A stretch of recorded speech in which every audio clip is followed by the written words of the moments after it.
नमस्कार आयच्या या खासा हिडोनात तुमकां सगळ्यांक येवकार. आज आमचे खास गेस्ट आसात ते म्हळ्यार सनातन संस्थेचे राष्ट्रीय प्रवक्ता Abhay Vartak. Sir welcome to the show. Sir शुरुआत उसी बात पे करते हैं, क्यों हो रहा है हल्ला बोल सनातन संस्था पे क्यों हो रहा है? आपने तो जब बेलगांव में पत्रकार परिषद एड्रेस की आपने कहा कि ये अंतर्राष्ट्रीय साजिश है. क्यों, क्या अंतर्राष्ट्रीय साजिश है और इस हल्ला बोल के पीछे आप ऐसे मोटिव्स क्यों अटैच कर रहे हैं? देखिए कि सनातन संस्था के ऊपर सिर्फ आज तक आरोप ही लगा है. हम इसके लिए इंटरनेशनल कॉन्स्पिरेसी कहते हैं क्योंकि ये सौमिर गायकवाड़ को 16 सितंबर को अरेस्ट हुआ. 18 सितंबर से हमने देखा लोकल न्यूज़ ही नहीं, राष्ट्रीय स्तर का इंटरनेशनल मीडिया यहाँ पे रामनाथी के आश्रम बाहर पहुँच गया है. एक मीडिया के 5-5, 6-6 लोग. हमें समझ में नहीं आया. देखिए कि अगर समीर गायकवाड़ को अरेस्ट हुआ, एक न्यूज़ बनता है, उसका न्यूज़ तो आना चाहिए. हम जानते हैं, पानसरे जी को जानते हैं, एक महाराष्ट्र का न्यूज़ है. इंटरनेशनल मीडिया का जो इंटरफेरेंस इसके अंदर था, हम आश्चर्यचकित हो गए. और वहाँ पे हम देखते हैं कि जो पुजारी जी की हत्या कर्नाटक में हुई, बजरंग दल के कार्यकर्ता गौप्रेमी थे, 4 मुसलमानों को अरेस्ट हुआ है, लेकिन उसकी न्यूज़ देने के लिए लोकल मीडिया को भी न्यूज़ टाइम नहीं मिला. इंटरनेशनल मीडिया वहाँ पे पहुँचा नहीं. कश्मीर में हजारों हिंदुओं की हत्या हुई वो 1989 में, उस समय इंटरनेशनल मीडिया पहुँचा नहीं. अभय जी एक बात तो आपको माननी पड़ेगी कि ये बार बार हो रहा है. बार बार आपके साधक अरेस्ट हो रहे हैं, बार बार उन पे उग्रवादी होने का आरोप लग रहा है. जब ये बार बार होता है तब अटेंशन तो जाएगा ना, मीडिया का अटेंशन जाएगा, सभी का अटेंशन जाएगा, इन्वेस्टिगेशन एजेंसी का अटेंशन जाएगा. उसमें क्या गलत है? देखिए, आपने कहा कि बार बार हो रहा है. समीर गायकवाड़ को अरेस्ट हुआ 16 सितंबर को. उसके पहले मडगांव बम ब्लास्ट में हमारे 6 साधकों को बंधक बनाया गया, अरेस्ट किया गया. उसमें से 2 इंजीनियरिंग स्टूडेंट थे. एक वकीली कर रहा था, एक MBA स्टूडेंट था. 23-24 साल के लड़के थे, युवा वर्ग के लड़के थे. इनका पूरा जीवन उद्ध्वस्त हुआ. 4 साल इन लोगों ने जेल में काटे. आपको जानकारी है कि जब भी ब्लास्ट हुआ उसके अंदर 15 मिनट के अंदर गोवा के डिप्टी CM रवि नायक जी, उन्होंने तुरंत स्टेटमेंट दे दी कि ये सनातन संस्था ने बॉम्ब स्फोट किया. हमारा संस्था का नाम पूरे विदेश में, देश में एक ही बात के लिए गया कि सनातन संस्था आतंकवादी संगठन है. मेरा पूरा बात सुन लीजिए. जब भी इस केस का जजमेंट आया तो माननीय न्यायालय क्या कहता है, ये जजमेंट मेरे सामने है, ये मैं आपको पढ़ के दिखाता हूं. इस जजमेंट में कोर्ट कहता है, the veracity of FIR is seriously in doubt. ये पेज नंबर 218 के ऊपर लिखा हुआ है. दूसरा लिखा हुआ है, fact stated in FIR appear to be manipulated with intention to rope in सनातन संस्था इन द ऑफेंस. सनातन संस्था को मतलब इसमें जानबूझ के फंसाया गया. देखिए कि ये FIR के ऊपर ही इस आशंका कोर्ट ने जताई है. इंसिडेंटली आज हम इस ऐसे मौके पे बैठे हैं कि कल दिवाली है और उस वक्त जो बम ब्लास्ट हुआ था वो आज ही की रात हुआ था. दिवाली की पहली रात को हुआ था. This a very interesting coincidence. But एक बात आप तो डिनाई नहीं कर सकते कि मलगोंडा पाटिल आपका बहुत ही सीनियर लेवल साधक था. नहीं, हमारा ये साधक मारा गया, यही तो हम कह रहे हैं कि ये ऑफेंस है. ये देखिए, हमको किस इंटरनेशनल कॉन्स्पिरेसी किसके लिए कहा है हमने, यही तो हमारे पास पुख्ता सबूत है कि एक ऑफेंस होता है, एक बम ब्लास्ट होता है, उसमें सनातन के 2 साधक मारे जाते हैं. बिफोर इन्वेस्टिगेशन उस राज्य का डिप्टी CM कह देता है कि सनातन संस्था ने बम ब्लास्ट किया. दाभोलकर जी की हत्या हुई उस समय महाराष्ट्र के CM पृथ्वीराज चौहान, उन्होंने बोल दिया कि ये गोडसेबाजी लोगों ने. नहीं, देखिए आप इसको इग्नोर नहीं, सर्कमस्टेंसेस नहीं, आप इसको आप इस प्रकार से इसको इग्नोर नहीं कर सकते क्योंकि एक संस्था का मतलब जो बदनामी हो रही है, संस्था का क्या, नहीं जा रहा हूं मैं, साधकों पे जा रहा हूं. नहीं, संस्था और साधक अलग नहीं है. देखिए, संस्था और साधक इस प्रकार से आप अलग नहीं किए जाते क्योंकि मलगोंडा पाटिल को स्टेट किया गया कि सनातन संस्था का साधक था. इस प्रकार से आ गया सनातन संस्था आतंकवादी है. आज जो समीर गायकवाड़ को अरेस्ट किया है, समीर गायकवाड़ एक अलग व्यक्ति होता था, उतना कोई अल्लाह गुल्ला नहीं मचता था. वो सनातन संस्था का साधक है. संस्था का नाम जोड़ा जा रहा है. और हमारा इंटरनेशनल कॉन्स्पिरेसी का जो इंटेंशन है यही है कि हिंदू दहशतवाद को सिद्ध करने के लिए एक हिंदू संगठन को बदनाम कीजिए. और ये सिर्फ हमारे बारे में हुआ है ऐसे नहीं है. इसके लिए मैं दूसरा सबूत देता हूं, साध्वी प्रज्ञा सिंह का, कर्नल पुरोहित का, मेजर उपाध्याय जी का, कुल मिला के 12 लोगों को अंदर डाल दिया. बराबर है. लेकिन अभय जी, मेरा बात पूरी तरह से सुन लीजिए. ये लोगों को अरेस्ट किया.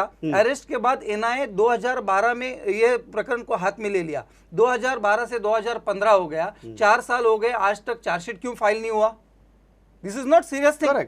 ये चार्जशीट 4 साल एक नेशनल इन्वेस्टिगेशन एजेंसी जिसके पास दूसरा कोई काम नहीं है, मतलब इतने बड़े बड़े लोग हैं, इतने बड़े वहां पे हस्तियां बैठी है, एक चार्जशीट फाइल नहीं कर सकते। इसका इंटेंशन है, ये हमारी मांग है आपके चैनल के द्वारा कि इस प्रकार से हिंदू संगठनों को बदनाम मत कीजिए। आज प्रमोद मुतालिक जी एक राष्ट्राभिमानी व्यक्तिमत्व है, उनके ऊपर कितने सारे गुनाह है, और जो लोग टेररिस्ट एक्टिविटीज करते हैं, जो लोग फुटीरतावादी है, जो लोग देशद्रोही है, वो पुरस्कार लेके घूम रहे। जो चीजें तो हिंदुओं के ऊपर अन्याय है। जो चीजें प्रमोद मुतालिक जी ने की थी, वो हिंदू संस्कृति के रक्षण के लिए हो या किसी भी उद्देश्य से हो, क्या आप उसका समर्थन करते हैं? देखिए, जो मार्ग उन्होंने अपनाया था, क्या आप उसका समर्थन करते हैं? हम प्रमोद मुतालिक जी को पर्सनली जानते हैं। प्रमोद मुतालिक जी एक अच्छे राष्ट्राभिमानी, धर्माभिमानी व्यक्तिमत्व है। उन्होंने जो भी लोगों को कहा है, आप उसको प्रोवोकेटिव कहते हैं।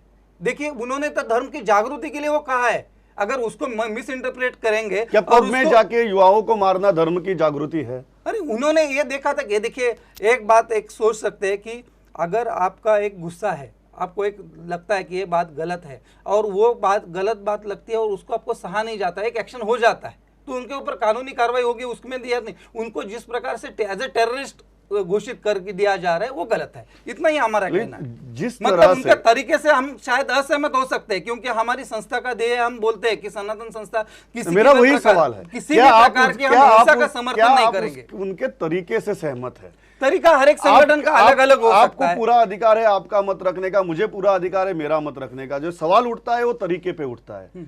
क्या आप उस तरीके से सहमत हैं? नहीं, देखिए, हम कोई भी हिंसा के तरीके से सहमत नहीं है, लेकिन हिंसा में दो फर्क होने चाहिए, इसके ऊपर भी हम निश्चित रूप से करते हैं।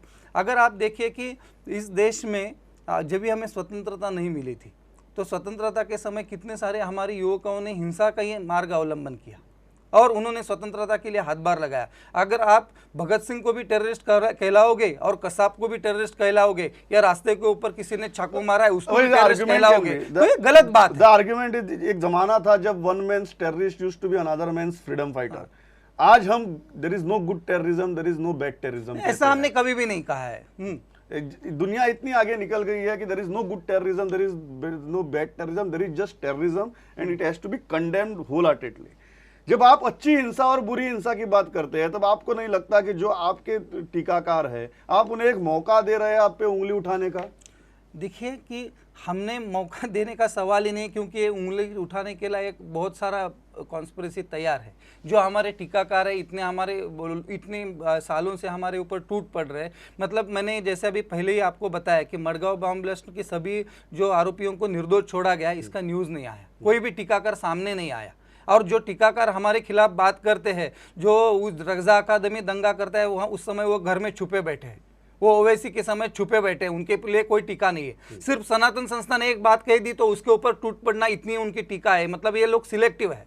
देखिए, ये सिर्फ हम हिंदू है, हमारी एक हिंदू ऑर्गेनाइजेशन है, इसके लिए हमें इस प्रकार से ब्लेम किया जा रहा है, इस प्रकार से हिंदू टेररिज्म के लिए फ्रेम किया जा रहा है। हमारा इतना ही कहना है। क्या can there be anything like justified violence and unjustified violence? आप इसमें विश्वास रखते हैं? नहीं, बिल्कुल सही हिंसा और गलत हिंसा ऐसे नहीं। हमने इसके लिए आपको कहा कि सनातन संस्था आज जो कह रही है, तो पहले जो समीर गायकवाड़ को जिस समय बंधक में अरेस्ट हुआ 16 सितंबर को, मैंने प्रेस कॉन्फ्रेंस मुंबई में लिया था।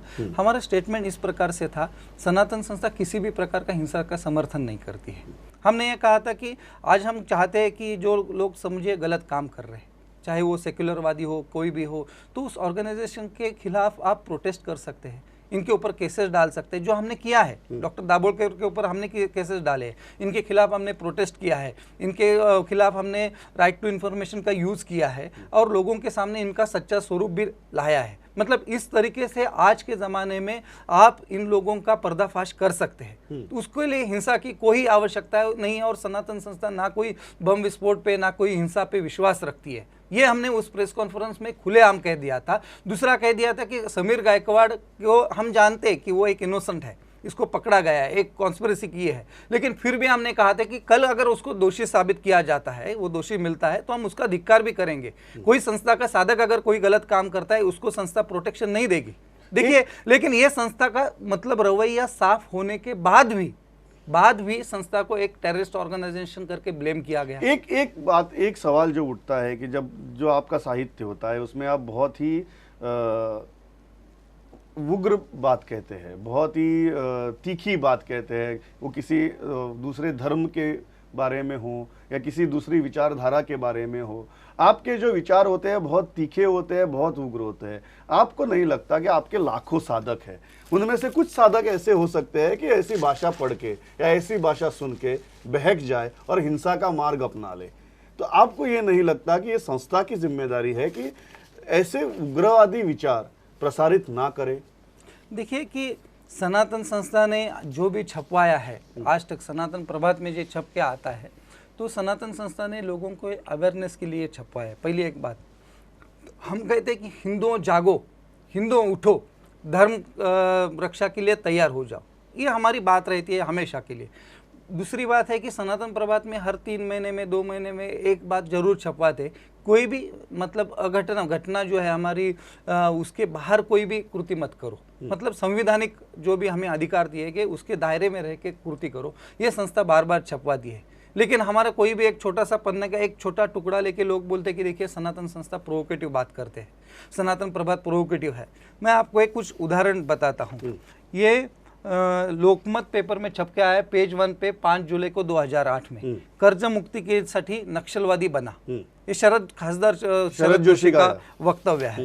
मैं आपको कितने सारे श्रमिक मुक्ती दल का तरुण वर्गाला सरकारला आता सापकाने जाब विचारणार, ये भी छप के आया है ऐसे सकाल में। मैं आपको कितने सारे, ये IBN ये सकाळ का उदाहरण है। मैं आपको एक एक पन्ना बताऊं कि तर डॉक्टरांचे हाथपाय तोड़ा, हमने ऐसा कभी भी बात नहीं कहा है कि दाबोळ करके जाके हाथ पांव तोड़ दो।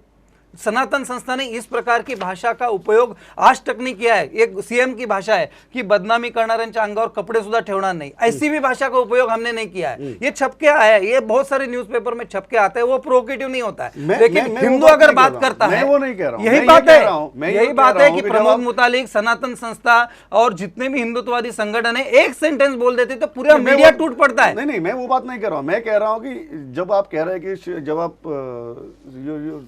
फार्मर्स को कह रहे हैं हाँ। कि कर्ज मुक्ति के लिए नक्सलवादी बनो, हाँ। और जब सनातन संस्था सनातन प्रभात के द्वारा ऐसे विचार छापती है जो उग्र होते हैं, यू आर एन ऑर्गेनाइजेशन, आप एक संस्था है, आपका स्ट्रक्चर है, आपके साधक है जो कैडर टाइप के हैं। जब ऐसी संस्था ऐसी बात करती है, उसमें से एक 3-4 साधक ऐसे हो सकते हैं जो बहक जाए, जो हिंसा का मार्ग अपना ले। आप ये कैसे कह सकते हैं कि ऐसे हुआ ही नहीं?